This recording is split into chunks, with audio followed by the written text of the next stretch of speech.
बिस्मिल्लाहिर्रहमानिर्रहीम। अस्सलाम वालेकुम स्टूडेंट्स, कैसे हैं आप लोग? ठीक हैं?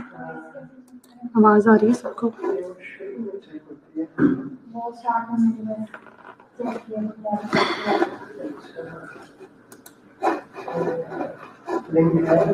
लेकिन सब कुछ ऑन है, ये भी करना है। वो दोबारा बताना पड़ेगा। नहीं, इनसे भी पूछ लेते हैं, बच्चों से पूछ लेते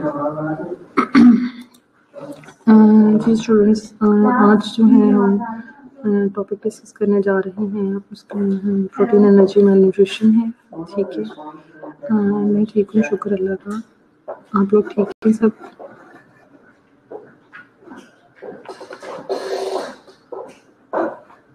अच्छा जी, चलिए, आप लोगों को इसके बारे में पहले से पढ़ा होगा तो नॉलेज तो होगा ही इसके बारे में, तो लेकिन हम इसको जो है वो रिव्यू करेंगे और देखेंगे कि जिन बच्चों में जो है वो प्रोटीन एनर्जी मैल न्यूट्रिशन जो है वो किस तरह से इफेक्ट करती है, इसकी क्या क्या टाइप्स हैं, और फिर बाद में हम क्या इनको ट्रीटमेंट देंगे और किस तरह से नर्सिंग मैनेजमेंट जो है वो हम चिल्ड्रन को प्रोवाइड करेंगे। ठीक है जी। So the objectives of our today's session is overview of nutrition requirements। सबसे पहले हम जितनी भी न्यूट्रिशन रिक्वायरमेंट्स हैं जो चिल्ड्रन में नॉर्मली रिक्वायर हैं उनको हम ओवरव्यू करेंगे। Then definition of malnutrition discuss करेंगे। Then causes of malnutrition, कौन कौन से कॉजेज हैं इसमें हम वो डिस्कस करेंगे। Understand protein energy malnutrition, measurements and types of PM,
जी स्टूडेंट्स,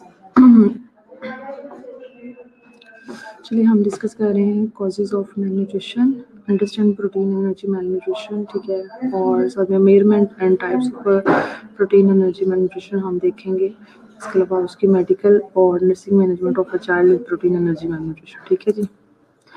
तो वो सबसे पहले है जी, why is nutrition important, nutrition क्यों ज़रूरी है। जैसे कि आप लोग जानते हैं कि एनर्जी ऑफ डेली लिविंग जो है हमें जो है वो ज़्यादातर जब हम डाइट लेते हैं तो ही हमें मिलती है, ठीक है जी। तो जब हमने डेली अपना कोई भी टास्क परफॉर्म करना है या पर्सन जो है वो रेस्ट पे भी होगा तब भी उसको जो है कुछ अमाउंट ऑफ एनर्जी जो है रिक्वायर होती है, तो उसके लिए जो है न्यूट्रिशन ज़रूरी है। दूसरा है जी maintenance of all body functions, ठीक है जी। आज जितने भी बॉडी फंक्शन होते हैं उसके मेंटेनेंस के लिए बहुत ज़रूरी है। बॉडी में आप लोगों ने देखा होगा, बायोकेम में पढ़ा होगा कि बहुत सारे साइकिल चल रहे होते हैं, उसमें डिफरेंट किस्म के मिनरल्स वाइटामिन जो है रिक्वायर होते हैं, और अगर हम प्रॉपर न्यूट्रिशन लेंगे, प्रॉपर डाइट लेंगे तो फिर ही जो है वो साइकिल जो है प्रॉपरली रन करते हैं। Then vital to growth and development के लिए बहुत ज़रूरी है।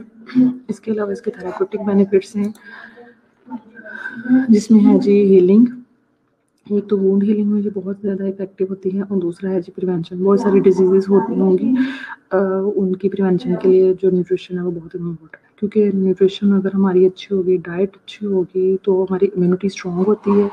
इसी तरह अगर हम बच्चों की बात करें तो स्टार्ट में ही उनका अगर हेल्दी हम लिविंग स्टाइल रखेंगे, हेल्दी न्यूट्रिशन इनटेक अगर हम रखते हैं तो स्टार्ट में ही उनकी इम्यूनिटी जो है वो स्ट्रॉन्ग होना शुरू हो जाएगी, और बहुत सारी डिजीज से भी हम उनको प्रिवेंट कर सकते हैं। ये हैं जी कुछ न्यूट्रिशनल रिक्वायरमेंट्स, जिसमें फूड पायरामिड है। आप लोगों ने ये न्यूट्रिशन में भी पढ़ा होगा, अप्लाई न्यूट्रिशन में food pyramid.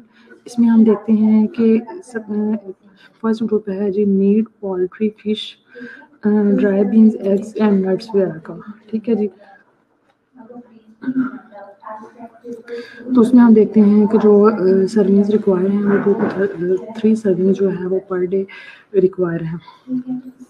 Then fruit groups हैं, उसके 2 to 4 सर्विंग्स हैं, डेली जो है वो 2 to 4 सर्विंग्स रिक्वायर हैं। इसी तरह ब्रेड, सीरियल, पास्ता वगैरह हैं, उसकी जो टोटल सर्विंग है वो हमें रिक्वायर है 6 to 11, ठीक है जी। और इसके अलावा फैट्स, अगर ऑयल्स और स्वीट्स देखें तो वो स्पार्नली यूज़ करते हैं, यानी कि हम बहुत लिमिटेड अमाउंट इनकी जो है वो हम अपनी डाइट में ऐड करते हैं। मिल्क, योगर्ट और चीज़ ग्रुप जो है वो 2 to 3 सर्विंग्स में है, और इसी तरह वेजिटेबल ग्रुप अगर आप देखें तो उसमें 3 to 5 सर्विंग है। ये तो एक बैलेंस डाइट का जो है वो पायरामिड है, ठीक है जी। इसी तरह हम एक ओवरव्यू ले लेते हैं मैक्रो वर्सेस माइक्रो न्यूट्रिएंट्स का। तो आप लोगों को इसका डिफरेंस पता होगा, जो मैक्रो होते हैं वो लार्ज अमाउंट में रिक्वायर होते हैं, जो माइक्रो होते हैं वो हमें स्मॉल अमाउंट में जो है या माइन्यूट अमाउंट में जो है वो न्यूट्रिएंट्स रिक्वायर होते हैं।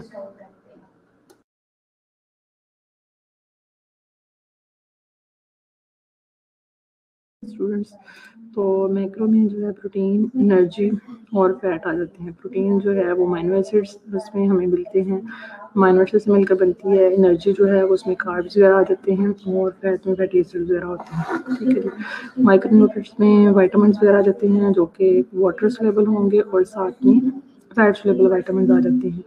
इसके अलावा मिनरल्स आ जाएंगे, ठीक है जी।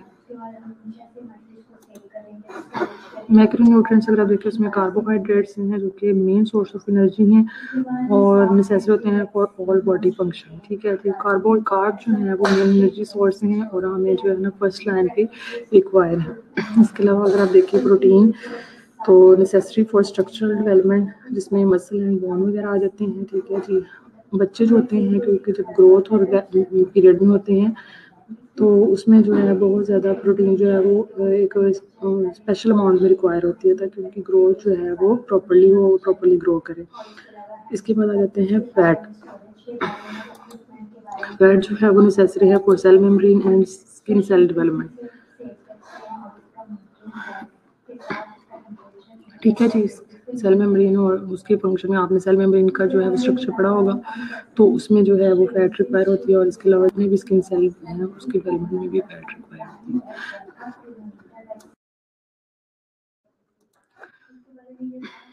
अच्छा, देन हम calories and protein requirements for children वो हम डिस्कस कर लेते हैं। तो ये कुछ एज पीरियड्स हैं, उसमें कैलोरीज पर केजी पर डे के हिसाब से कितने रिक्वायर है वो हैं, और साथ में प्रोटीन का जो है वो मेंशन है इस टेबल में। तो अगर आप सबसे पहले देखें इन्फेंट्स, तो इन्फेंट में कैलोरीज पर डे पर केजी पर डे के हिसाब से 110 कैलोरी रिक्वायर है, और प्रोटीन जो है वो 2.5 ग्राम पर केजी पर डे रिक्वायर है। इसी तरह अगर 1 to 3 ईयर में देखें तो कैलोरीज 100 हैं और प्रोटीन जो है वो 2 ग्राम है। प्रोटीन की जो रिक्वायरमेंट है वो स्टार्ट में जो है वो ज़्यादा होंगी और बाद में कम होना शुरू हो जाएंगी, क्योंकि शुरू के जो 2-3 साल होते हैं उसमें प्रोटीन जो है वो हाई अमाउंट में रिक्वायर होती है, ताकि बच्चे की जो प्रॉपर जो है ग्रोथ मसल डेवलपमेंट हो, ठीक है जी, तो उसके लिए रिक्वायर है। और आप देखेंगे कि इस टेबल में प्रोटीन की रिक्वायरमेंट जो है वो जैसे जैसे बेबी जो है ग्रो करता है तो फिर उसकी कम होती जाएंगी।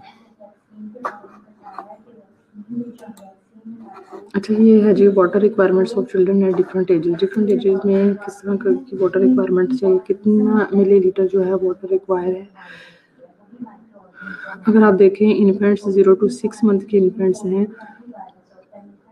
उसमें जो टोटल वाटर जो रिक्वायर है वो 680 ml पर डे रिक्वायर है, ठीक है जी, और जो कि थ्रू ब्रेस्ट फीडिंग जो है बच्चों को मिलता है, और इसके अलावा एडिशनल हम वाटर इसमें कोई भी ऐड नहीं करते। 6 to 12 मंथ्स में है जिसमें हम एक्सक्लूसिव ब्रेस्ट फीडिंग करते हैं, उसमें 800 to 1000 ml पर डे जो है वाटर इसमें ऐड करते हैं, उसमें उसका इंटेक बढ़ा देते हैं।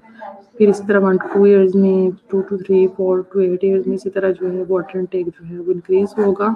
और अगर आप चिल्ड्रन देखें 9 to 13 ईयर्स में, तो उसमें बॉयज़ अगर हैं तो उसमें 2100 ml पर डे है, और अगर गर्ल्स हैं तो उनकी रिक्वायरमेंट जो है वो 1900 ml पर डे है, ठीक है जी। इसी तरह अडल्ट्स में मैन एंड वुमेन आ जाते हैं। मैन में जो है 2500 ml पर डे है, और वुमेन जो है उनमें 2000 ml पर डे है। अगर तो प्रेग्नेंट लेडी है, प्रेग्नेंट वुमेन है, उसमें हम प्लस 300 ml पर डे जो है वो उसमें और ऐड कर देंगे, और लैक्टेटिंग वुमेन है उसमें हम 600 और 700 जो है उसमें मज़ीद एडिशन कर देते हैं, ठीक है जी। ये डिफरेंसेस हैं वाटर इनटेक के।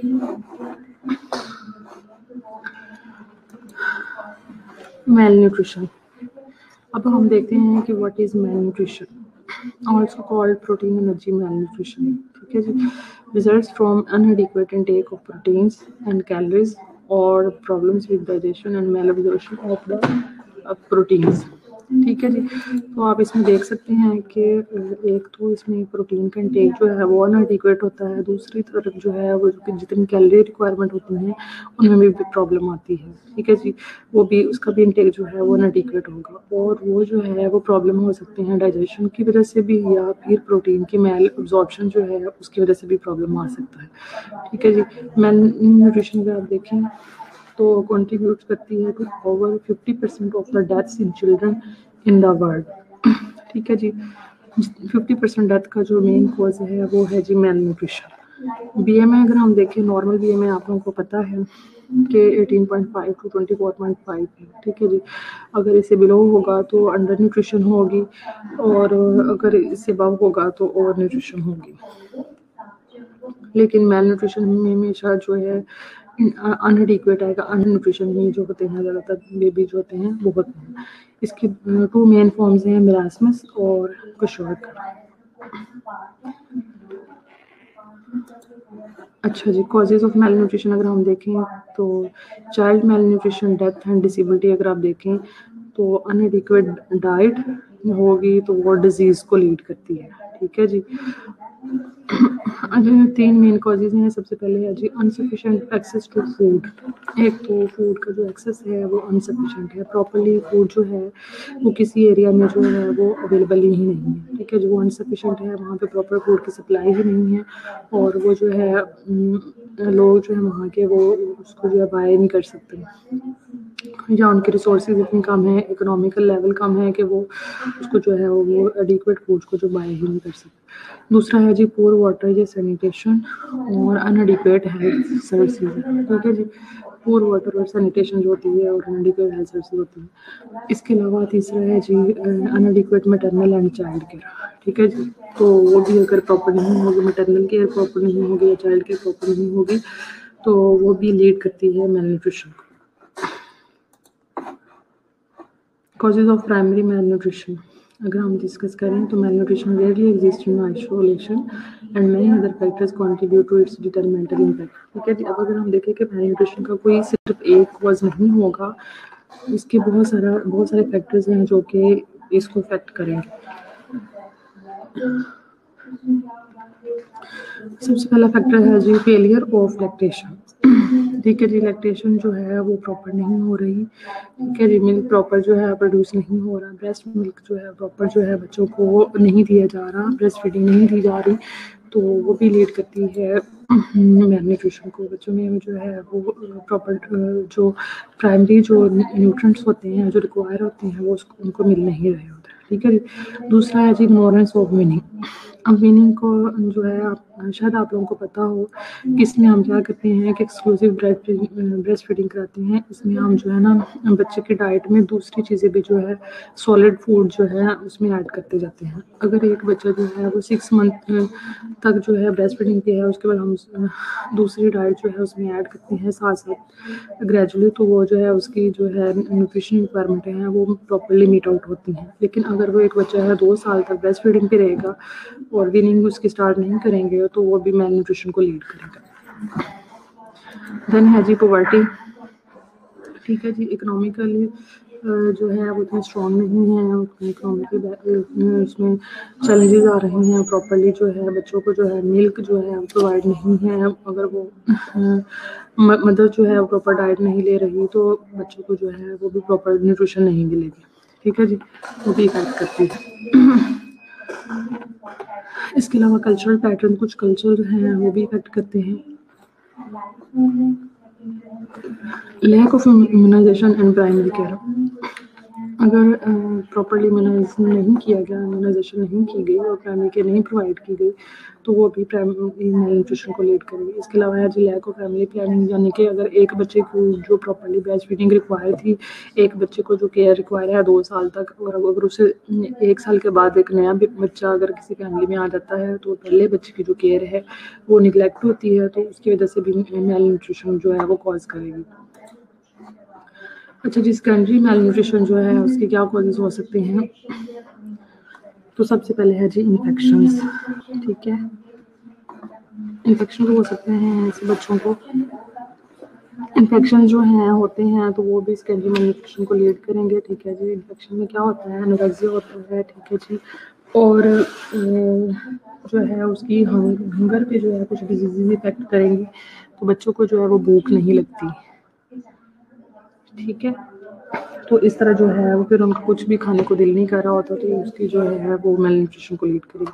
इस तरह कुछ कंजेनिटल डिजीजेज हैं, अगर कोई कंजेनिटल नॉर्मेलिटी है उसकी वजह से प्रॉपर फूड इनटेक नहीं हो रहा, या अगर प्रॉपर फूड लेते भी हैं तो वो डाइजेशन नहीं हो रही या प्रॉपर जो है एब्जॉर्ब नहीं हो रही, तो उसको भी लीड करेंगे। इसके अलावा मेल एब्जॉर्प्शन है, कुछ डिजीजेज होती हैं मेल एब्जॉर्प्शन की, वो भी लीड करेंगी। इसके अलावा कुछ मेटाबॉलिकल डिसऑर्डर्स हैं और साथ में है जी साइकोसोशल डेप्रिवेशन। वो ये सारे जो है मेन कॉजेज हैं ऑफ सेकेंडरी मेल न्यूट्रिशन। अच्छा, ये टाइप्स ऑफ मेल न्यूट्रिशन हम डिस्कस करते हैं। तो सबसे पहले है जी severe protein energy malnutrition, फिर है जी माइल्ड मॉडरेट अंडर न्यूट्रिशन, और फिर थर्ड पे है जी माइक्रो न्यूट्रिएंट डेफिशिएंसी। ये है जी मेल न्यूट्रिशन की प्रॉपरली टाइप्स। लेकिन हम जो डिस्कस करेंगे यहाँ पे उसमें हम डिस्कस करेंगे swear protein energy mail nutrition, जिसमें 2 टाइप्स हैं, एक तो है क्वेशॉर्कर डिजीज़ और दूसरी है जी मरासमस। क्वेशॉर्कर में क्या होगा कि लो प्रोटीन होगा, यानी कि प्रोटीन का कंटेंट जो है उसमें अनएडिक्वेट होगा, लो होगा। लेकिन मरासमस में क्या होगा कि कैलोरीज का कंटेंट कम होगा। ठीक है जी, माइल्ड या मॉडरेट जो अंडर न्यूट्रिशन है उसमें आप देख सकते हैं स्टंटिंग आ सकती है, अंडरवेट बच्चे आएंगे उसमें, या वेस्टिंग जिनमें मसल वेस्टिंग होती है वो आ सकते हैं। अगर माइक्रो न्यूट्रिएंट डेफिशिएंसी होगी तो वो जिस न्यूट्रिएंट की डेफिशिएंसी होगी उसकी बेस पे जो है डिजीज होंगी। आयोडीन डेफिशिएंसी हो सकती है, आयरन की हो सकती है। ठीक है जी, तो एनीमिया वगैरह हो सकता है, विटामिन ए की डेफिशिएंसी होगी, विटामिन डी की होगी, तो माइक्रो न्यूट्रिएंट डेफिशिएंसी में आती है। मरासमस इस अगर हम देखें तो पिक्चर्स पर अगर आप गौर करें तो बच्चे की जो अपीयरेंस है वो किस तरह की लग रही है, स्टिक लाइक फिगर है। ठीक है जी, लाइक स्टिक की तरह का फिगर है, तो उसमें आप देखें लेस देन 60% बॉडी वेट होगा।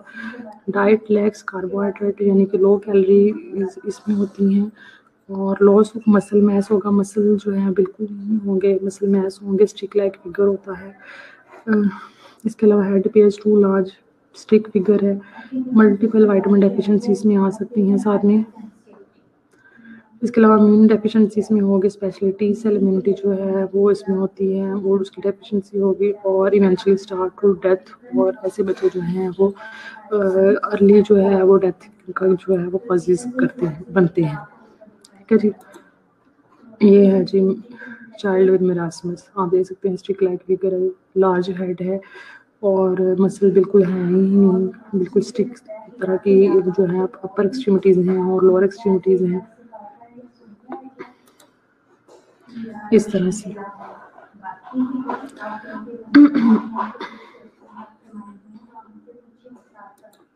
अच्छा जी, क्वेश्चन जो है उसको हम प्रोटीन डेप्रीवेशन कहते हैं और ये सेकंड बर्थ पे होती है ज़्यादातर। सेकंड बर्थ अगर होगी तो फिर उसकी रिस्पॉन्स में जो फर्स्ट चाइल्ड होता है उसको हम जल्दी उसकी वीनिंग करा देते हैं। ठीक है, यानी कि उसको अगर 6 मंथ भी उसको प्रॉपर्ली जो रिक्वायर थी फीड ब्रेस्ट फीडिंग हम उसको वो भी नहीं देते। और उसके बाद अगर नेक्स्ट 6 मंथ में भी हम नहीं होती है तो उसमें भी हम जो है ना उसको ब्रेस्ट फीडिंग नहीं देते और जो है ना दूसरे फूड्स पे पुट कर देते हैं। तो फिर उसकी वजह से क्या होता है कि वो इसमें प्रोटीन डेप्रीवेशन हो जाती है। ठीक है जी, more dangerous than marasmus and severe loss of protein, इसमें प्रोटीन का लॉस होगा एंड हाइपो एल्ब्यूमिनीमिया हो सकता है, एल्ब्यूमिन का लेवल जो है वो कम हो जाए क्योंकि प्रोटीन लॉस है तो फिर एल्ब्यूमिन का लेवल कम होगा। तो हाइपो एल्ब्यूमिनीमिया होगा तो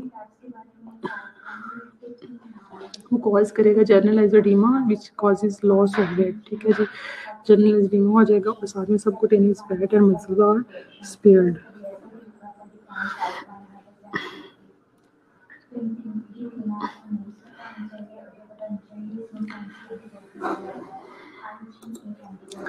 ठीक है जी, देन है जी साइंस ऑफ क्वेश्चन। अगर हम साइन देखें तो उसमें फ्लैफी पेंट स्किन होगी, यानी कि पेंट टाइप स्किन होती है बच्चों की।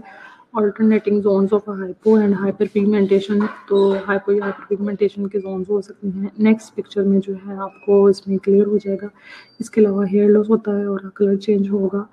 फैटी लीवर होगा ड्यू टू फैटी इन्फिल्ट्रेशन। ठीक है जी, पिटिंग एडीमा होता है इन बच्चों में। एंडोसाइटिस ड्यू टू हाइपो एल्ब्यूमिनीमिया। इसके अलावा इन बच्चों में जो है क्वेश्चन के जो बच्चे होंगे उसमें ग्रोथ क्लियर होगा। जाहिर सी बात है, अगर प्रोटीन हमने देखा कि रिक्वायर है proper growth and development of muscle and bone, तो अगर वो नहीं मिल रही तो फिर ग्रोथ फेलियर में लीड करेगा। मल्टी विटामिन डेफिशिएंसीज इनमें हो सकती है। इम्यून डिफेक्ट्स और इन्फेक्शन जो है वो बहुत कॉमन होते हैं ऐसे बच्चों में। अनीमिया यूजली जो है हाइपोक्रोमिक होगा। इसके अलावा में है वो hypoplastic bone marrow mainly due to loss of RBC precursors. ये आप देख सकते हैं हाइपर या हाइपोपिगमेंटेशन है फेस पे और असाइटिस है, पिटिंग एडीमा है प्रोटीन लॉस की वजह से। अच्छा जी, अब हम डिफरेंस देखते हैं कि क्या डिफरेंसेस हैं बिटवीन क्वेश्चन एंड मेरास्मस। तो क्लिनिकल पैरामीटर अगर आप देखें एज ऑफ ऑनसेट क्या है, क्वेश्चन जो है वो ज़्यादातर प्री स्कूल चिल्ड्रन होगी 1 to 5 ईयर्स ओल्ड में, लेकिन मेरास्मस जो है वीन्ड इन्फेंट्स में ज़्यादा होंगे लेस देन 1 ईयर ओल्ड में, क्योंकि कैलोरी रिक्वायरमेंट जो है उनकी मेरास्मस में कम हो रही है, लेकिन क्वेश्चन में प्रोटीन लॉस हो रहा है। अच्छा जी, मेन न्यूट्रिशनल कॉज जो है इसका क्वेश्चन का वो लो प्रोटीन इंटेक है, लेकिन मेरास्मस का जो है वो लो कैलोरिक इंटेक है। ठीक है जी, बॉडी वेट जो है अगर हम देखें क्वेश्चन में 60 to 80% ऑफ नॉर्मल है, लेकिन मेरास्मस में लेस देन 60% ऑफ नॉर्मल होगा और स्टिक लाइक फिगर इसमें हो जाता है। ठीक है जी, मसल वेस्टिंग होगी। ग्रोथ अगर आप देखें क्वेश्चन में माइल्ड रिटार्डेशन आएगी, लेकिन मेरास्मस में सीवियर रिटार्डेशन आएगी। एब्डोमेन अगर आप देखें क्वेश्चन में प्रोट्रूडिंग है, लेकिन मेरास्मस में जो है वो जो है शंकन टाइप एब्डोमेन होगा। प्रोट्रूडिंग जो है क्वेश्चन में इसलिए होगा क्योंकि वहाँ पे एसाइटिस है, एडीमा है, हाइपोएल्ब्यूमिनिया की वजह से, तो इसलिए प्रोट्रूडिंग एब्डोमेन होगा। फेशियल अपीयरेंस अगर आप देखें कुछ ऑर्कर में तो मून फेस है, मून लाइक फेस है, राउंड फेस होगा, लेकिन मेरास्मस में अगर आप देखें तो लाइक ओल्ड मैन्स फेस है, ठीक है जी। फ्रैंकल जो है इस तरह से होंगे, रिंकल्स वगैरह होंगी और जो है वो मसल वेस्टिंग होगी बहुत ज़्यादा।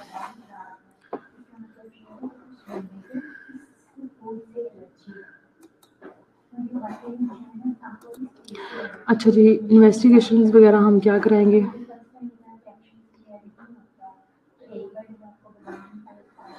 चलें ये हम बाद में डिस्कस करते हैं।